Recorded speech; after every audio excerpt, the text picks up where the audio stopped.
Hello friends, स्वागत है आप सभी का हमारे यूट्यूब चैनल महासंग्राम में। दोस्तों इस वीडियो में बात करेंगे क्लास 10th की जो साइंस का दोस्तों चैप्टर चल रहा था। चैप्टर में दोस्तों पिछले चैप्टर में हमने कंप्लीट किया था विद्युत धारा क्या होती है, और उसमें दोस्तों हमने कंप्लीट किया था, तो पूरा चैप्टर कंप्लीट हो गया था।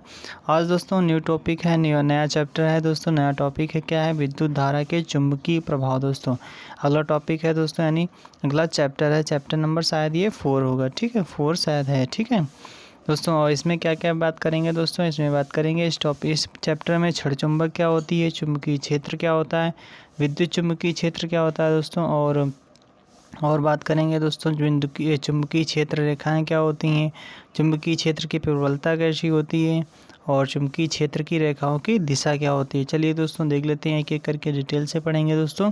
पहले देख लेते हैं क्षण चुंबक क्या होता है। सिंपल सा पहले क्या पढ़ेंगे दोस्तों? क्षण चुंबक क्या होता है देख लेते हैं दोस्तों।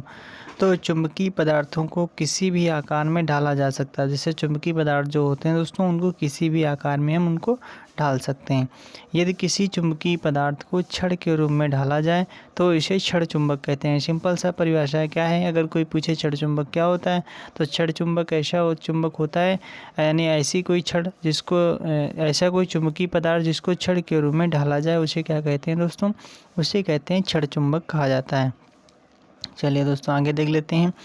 छड़ चुंबक में लौह चुंबकीय पदार्थों को अपनी ओर आकर्षित करने का गुण पाया जाता है। दोस्तों क्या होता है? जो लौह चुंबकीय पदार्थ होते हैं अपनी ओर आकर्षित करने का गुण पाया जाता है। किसमें? छड़ चुंबक में ये गुण पाया जाता है। छड़ चुंबक के दो ध्रुव होते हैं। सिंपल सा कौन सा? उत्तरी ध्रुव होता है, एक दक्षिणी ध्रुव होता है। और समान ध्रुवों के में परस्पर प्रतिकर्षण तथा असमान ध्रुव में दोस्तों क्या होता है? आकर्षण होता है। सिंपल सा जैसे देख लेते हैं, इसको कैसे याद रखेंगे? मान लिया कभी कभी भूल जाते हैं, तो इसको कैसे याद करेंगे दोस्तों? वही मेल वाला, मेल फीमेल में क्या होता है दोस्तों? आकर्षण, और मेल, और इसमें क्या होता है? अगर मेल मेल में क्या होता है? प्रतिकर्षण होता है। तो सिंपल सा ऐसे याद कर सकते हैं, इसमें कोई दिक्कत वाली बात नहीं है। चलिए दोस्तों आगे देख लेते हैं। छड़ चुंबक क्या होती है? छड़ चुंबक को धागे से बांधकर स्वतंत्र पूर्वक लटकाने पर यह उत्तर दक्षिण दिशा में ठहरती है। छड़ चुंबक का जो सिरा भौगोलिक उत्तरी ध्रुव में होता है उसे उत्तरी ध्रुव कहते हैं, जो नीचे होता है उसे क्या कहते हैं? दक्षिणी ध्रुव कहते हैं। चलिए दोस्तों आगे देख लेते हैं। आगे दोस्तों पढ़ेंगे, आगे क्या है? आगे बात करेंगे चुंबकीय क्षेत्र क्या होता है। चुंबकीय क्षेत्र क्या होता है, ठीक है। तो ऐसा क्षेत्र जहाँ पर छड़ चुंबक को ले जाने पर उसमें विक्षेप आता हो। कैसा दोस्तों? क्या ऐसा क्षेत्र जहाँ पर छड़ चुंबक को अगर ले जाते हैं तो क्या होता है दोस्तों? वहाँ पर विक्षेप आता है, तो उसे चुंबकीय क्षेत्र कहलाता है। क्या कहलाता है दोस्तों? चुंबकीय क्षेत्र कहलाता है। अब देखो ये जैसे है चुंबक, इसमें दो नॉर्थ है, साउथ है, ठीक है, और इसके आसपास ये दोस्तों देखो, जहाँ तक यानी इसको आकर्षित करने की क्षमता होती है दोस्तों, इन्हीं को चुंबकीय क्षेत्र कहते हैं। यही चुंबकीय क्षेत्र दर्शाया गया है। चलिए दोस्तों आगे देख लेते हैं। छड़ चुंबक के ध्रुव होते हैं उत्तरी ध्रुव, दक्षिणी ध्रुव, तो पढ़ चुके थे दोस्तों। आगे देख लेते हैं, ठीक है। आगे दोस्तों क्या है? आप देख लेते हैं विद्युत चुंबकीय क्षेत्र क्या होता है। एक देख ले चुंबकीय क्षेत्र, आप देख लेते हैं विद्युत चुंबकीय क्षेत्र क्या होता है दोस्तों। इसमें देखेंगे जब किसी चालक में विद्युत धारा प्रवाहित की जाती है, सिंपल सा, तो इसके चारों ओर क्या हो जाता है? चुंबकीय क्षेत्र उत्पन्न हो जाता है। अगर कोई विद्युत धारा प्रवाहित की जाती है किसी चालक में, तो उसके चारों ओर चुंबकीय क्षेत्र उत्पन्न हो जाता है, जिसे विद्युत चुंबकीय क्षेत्र कहते हैं। इसमें केवल क्या है? विद्युत जुड़ गया, ठीक है। प्रवाहित धारा का मान बढ़ाने पर चुंबकीय क्षेत्र भी बढ़ जाता है, और धारावाही चालक चाहे कैसा भी हो, यही स्थिति संभव होती है दोस्तों, संभव है। चलिए दोस्तों आगे देख लेते हैं। आगे देख लेते हैं चुंबकीय क्षेत्र रेखाएं क्या होती है, जिन्हें चुंबकीय बल रेखाएं भी कहते हैं। चुंबकीय क्षेत्र रेखाएं क्या होती हैं, इनको पढ़ेंगे। चुंबकीय क्षेत्र रेखाएं अर्थात इनको एक और नाम दिया जाता है, चुंबकीय बल रेखाएं भी कहते हैं। चलिए देख लेते हैं। ये ऐसी काल्पनिक रेखाएं होती हैं जो दोस्तों ये यानी काल्पनिक खींची जाती हैं, केवल कल्पना करके उत्तरी ध्रुव से निकलती हैं और दक्षिणी ध्रुव में प्रवेश कर जाती हैं। यानी उत्तरी ध्रुव से निकलती हैं और दक्षिणी ध्रुव में प्रवेश कर जाती हैं। ये एक ताने डोरी की तरह होती हैं दोस्तों, और ये बंद वक्र बनाती हैं। ये रेखाएं जहाँ तक होती हैं उन्हें क्या कहते हैं? उसे क्या कहते हैं? चुंबकीय क्षेत्र वहीं तक होता है। यानी जो जहाँ तक ये रेखाएं होती हैं तहाँ तक चुंबकीय क्षेत्र पाया जाता है। जैसे देख लेते हैं, ये फिगर है, इसमें ये नॉर्थ है, ये साउथ है। ये दोस्तों ये जो है जहाँ तक ये पाया जाता है चुंबकीय क्षेत्र, यानी चुंबकीय बल रेखाएं जहाँ तक पाई जाती हैं वहाँ तक चुंबकीय क्षेत्र दोस्तों उपस्थित होता है। ये देखो क्या है, उत्तर से दक्षिण की ओर निकल के जा रही हैं, ठीक है दोस्तों, और ये इधर से इधर की ओर आ रही हैं। चलिए दोस्तों आगे देख लेते हैं, आगे क्या पढ़ेंगे, आगे पढ़ेंगे चुंबकीय क्षेत्र की प्रबलता क्या होती है। सिंपल सा देख लेते हैं क्या है इसमें चुंबकीय क्षेत्र की प्रबलता में। चुंबकीय क्षेत्र की प्रबलता रेखाओं के पैटर्न पर निर्भर करती है। कैसे निर्भर करती है? रेखाओं के पैटर्न पर निर्भर करती है।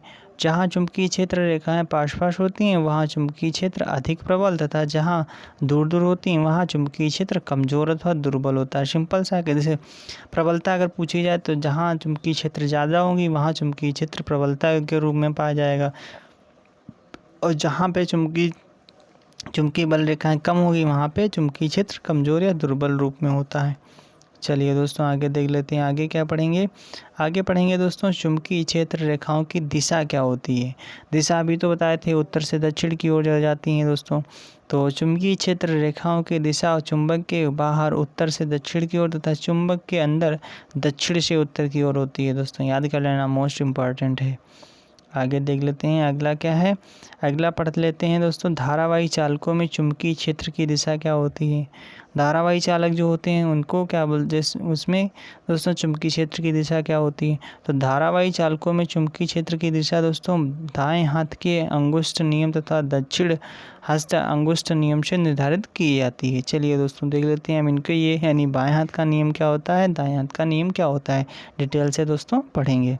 चलिए दोस्तों एक मिनट।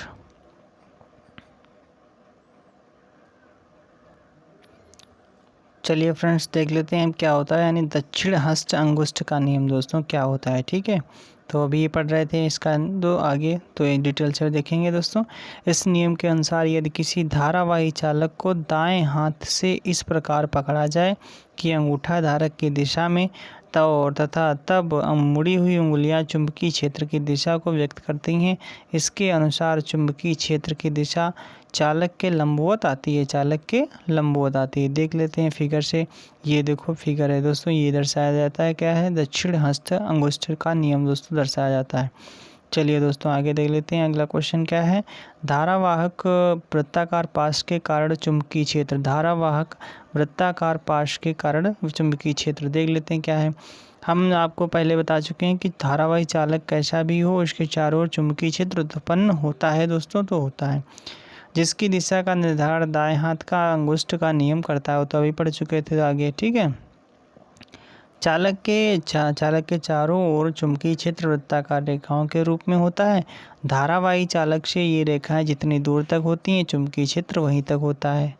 और वृत्ताकार धारावाही चालक में विद्युत क्षेत्र बाहर की ओर अपेक्षा अंदर की प्रबल होता है। दोस्तों ये याद कर लेना, वृत्ताकार धारावाही चालक जो होता है उसमें क्या होता है, विद्युत क्षेत्र बाहर की अपेक्षा अंदर की तरफ ज़्यादा प्रबल होता है, क्योंकि अंदर ये क्षेत्र रेखाएं अधिक पास होती हैं, ठीक है, इसी कारण से होता है।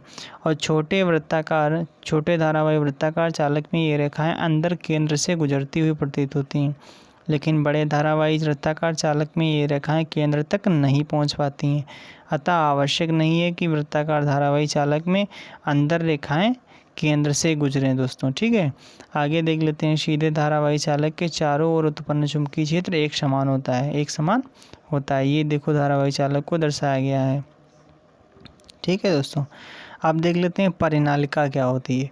परिनालिका की बात करते हैं। परिनालिका दोस्तों क्या होती है, यदि किसी विद्युत रोधी बेलनाकार पदार्थ पर विद्युत रोधी दोस्तों बात हो रही है, तो बेलनाकार पदार्थ पर तांबे के तारों को कुंडलिनों को नुमा रूप से लपेट दिया जाए तो प्राप्त व्यवस्था को क्या कहते हैं, परिनालिका कहते हैं। क्या कहते हैं, परिनालिका कहते हैं। आगे देख लेते हैं, धारावाही परिनालिका के कारण उत्पन्न चुंबकीय क्षेत्र देख लेते हैं भाई क्या होता है। दोस्तों फिगर लाना इसका भूल गए शायद, चलो देख लेते हैं, अगले वीडियो में दिखा देंगे दोस्तों। क्या है, धारावाही परिनालिका के कारण उत्पन्न चुंबकीय क्षेत्र। यदि किसी परिनालिका के दोनों सिरों के बीच विभवांतर आरोपित कर दिया जाए तो परिनालिका भी प्रबल चुंबकीय क्षेत्र उत्पन्न कर देती है। आगे देख लेते हैं, यदि परिनालिका की लंबाई उसके फेरों की लंबाई त्रिज्या की तुलना में अनंत हो तो चुंबकीय क्षेत्र केवल परिनालिका के अंदर ही उत्पन्न होता है। आगे देख लेते हैं दोस्तों। आगे बात करते हैं दोस्तों चुंबकीय क्षेत्र में विद्युत धारावाही चालक पर बल की बात कर लेते हैं दोस्तों। क्या है ये?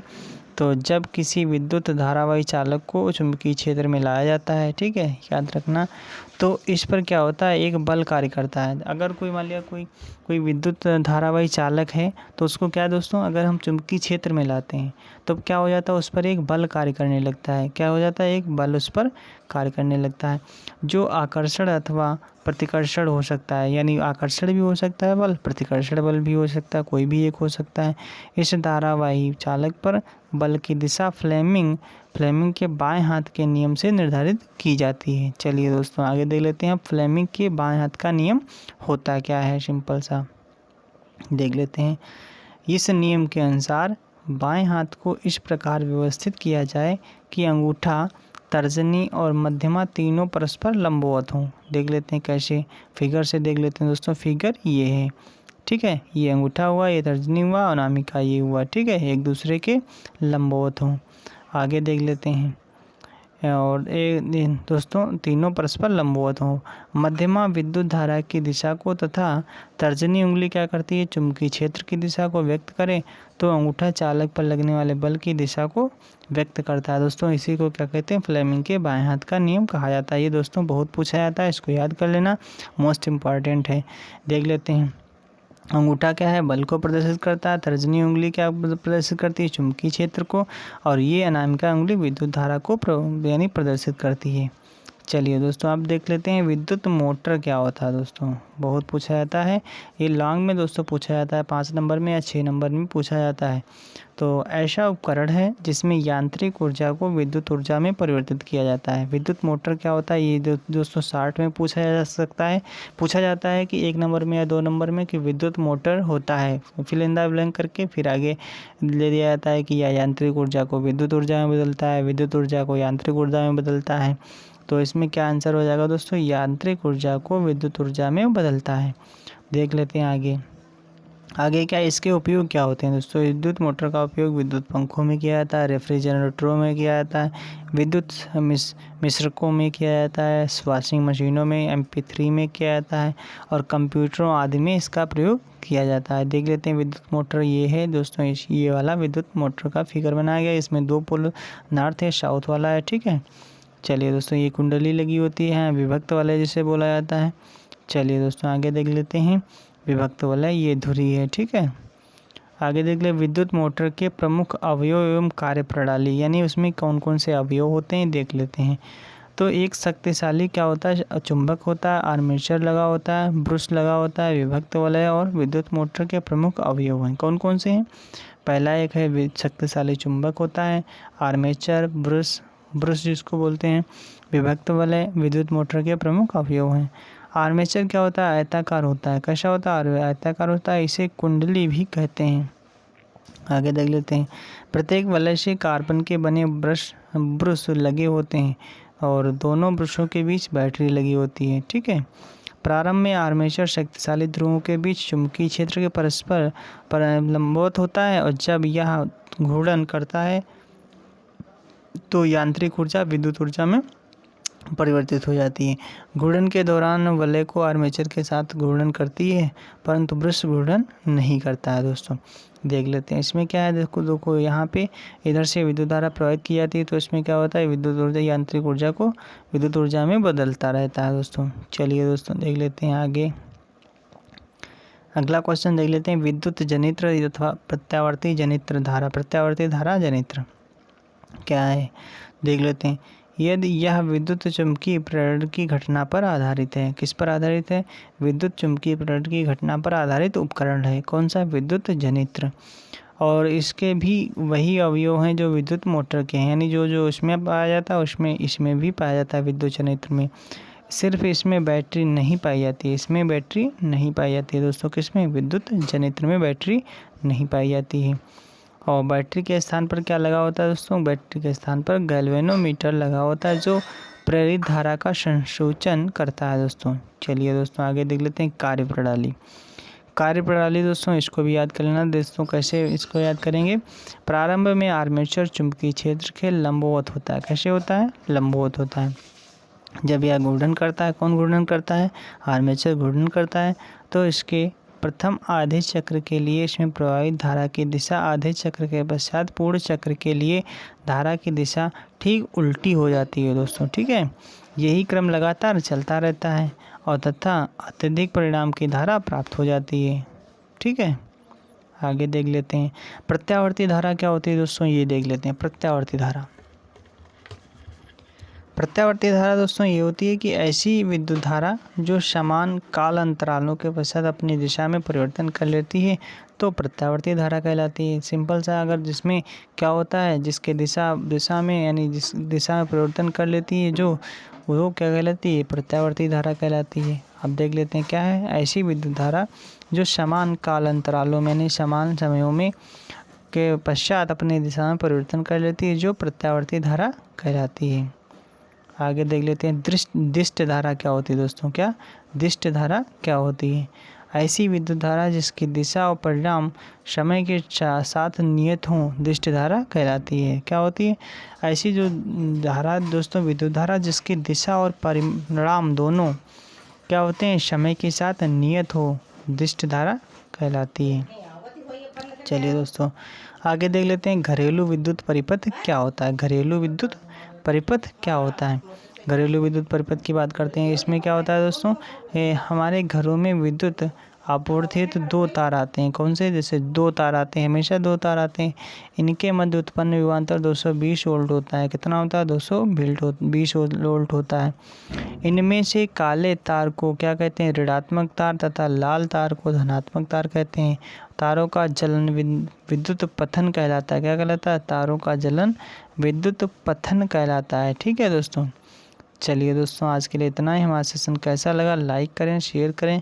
अगर आप हमारे चैनल पर पहली बार आएँ तो हमारे चैनल को सब्सक्राइब कर लें, आपको रोज़ाना वीडियो मिलती रहेंगी। और दोस्तों इसके जो टॉपिक ये भी आज शायद कंप्लीट हो गया, इसके बाद अगर कुछ बचा होगा तो उसको भी करवा देंगे। और फिर इसके बाद मोस्ट इम्पॉर्टेंट जो शॉर्ट आंसर वाले क्वेश्चन होते हैं, शॉर्ट वाले, उनको करवाएंगे अगले वीडियो में। Thanks for watching.